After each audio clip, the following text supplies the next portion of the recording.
Bien, bonjour à tous et à toutes. Anguille Toridenelli. Merci à Jean-Luc de m'avoir réinvité ici à Bunus.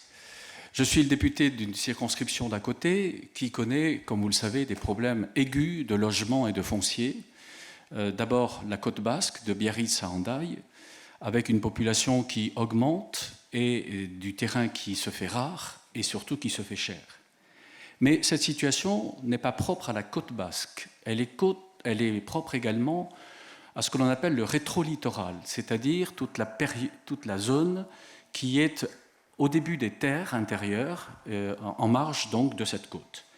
Nous avons donc des problèmes récurrents de demande de jeunes en particulier qui veulent s'installer, qui veulent acheter ou qui veulent trouver un logement, avec tous les problèmes que cela pose, notamment des problèmes de lieu de travail, des problèmes de mobilité, puisque de plus en plus, ces personnes-là vont trouver un logement à l'intérieur du Pays basque alors qu'ils travaillent sur la côte.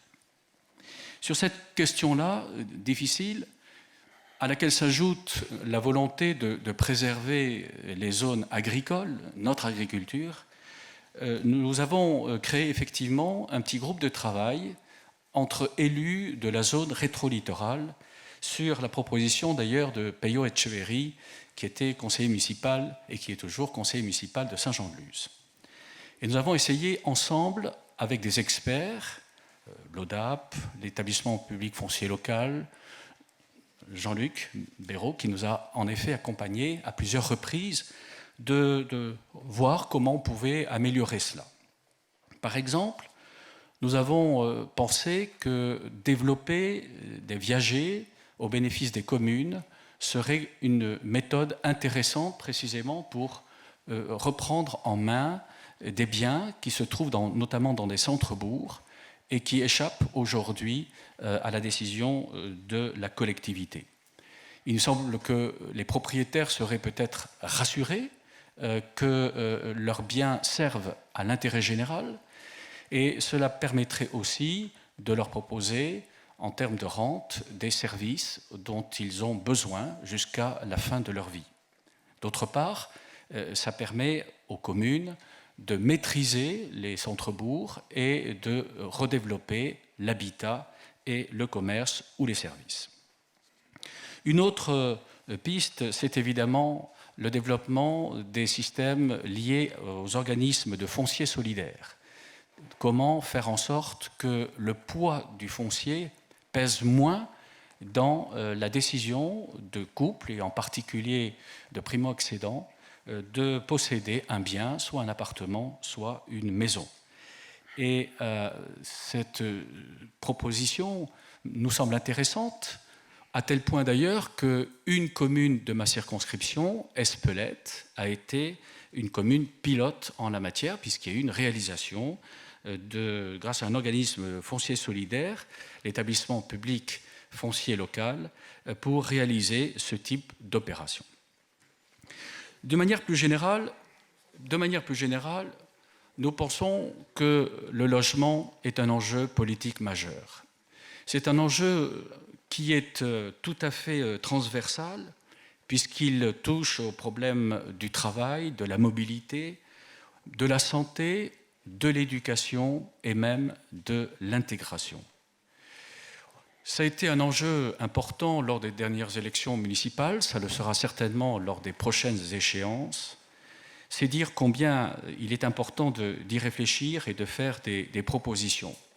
Et puisque nous avons connu la période de la crise sanitaire et en particulier la période de confinement, on peut dire que le logement était au centre des préoccupations, car il a révélé une très grande disparité, une très grande inégalité entre nos concitoyens, posant des problèmes énormes en matière de travail ou de télétravail, en matière de poursuite d'éducation et de formation des enfants, ou encore en matière de violence intrafamiliale. C'est dire combien la politique de logement doit être au cœur de nos politiques publiques. Et nous serons évidemment très attentifs aux propos qui seront tenus en début d'après-midi par la ministre du Logement, Emmanuelle Wargon, mais nous serons également très attentifs aux propositions de loi de nos deux parlementaires, nos amis Logal et Laglaise, qui vont pouvoir exposer leur projet. L'un, c'est un texte, proposition de loi qui est actuellement au Sénat, et l'autre qui sera présenté, tu nous diras quand, mais très prochainement. Et je crois que ce qui est important aujourd'hui, c'est peut-être de donner davantage de liberté aux collectivités territoriales, aux territoires. Il faut peut-être utiliser la volonté qu'a le gouvernement de mettre en place une vraie expérimentation pour que l'on puisse dialoguer entre élus et préfets afin de trouver des curseurs qui soient plus justes, plus adaptés que les critères nationaux. Je pense que c'est important. Enfin, pour terminer, beaucoup de réunions syndicales, de forums ont été annulés en France. Et je crois qu'il faut saluer la volonté de Jean-Luc Laglaise et de son équipe d'avoir maintenu la réunion d'Inchacheta aujourd'hui à Bunus. C'est un lieu inégalé d'échange, de débat, de manière très ouverte entre des parlementaires, des élus locaux, des professionnels, des universitaires, des intellectuels, et c'est surtout une force de proposition dont nous avons beaucoup besoin, tant au niveau du gouvernement que du Parlement. Alors, malgré ces entrées maritimes qui nous sont rafraîchissantes et qui sont nécessaires pour l'agriculture et pour nos jardins, nous sommes très heureux d'être ici et je remercie particulièrement Jean-Luc d'avoir maintenu ces rencontres inestimables d'Inchacheta à Bunus. Je vous remercie.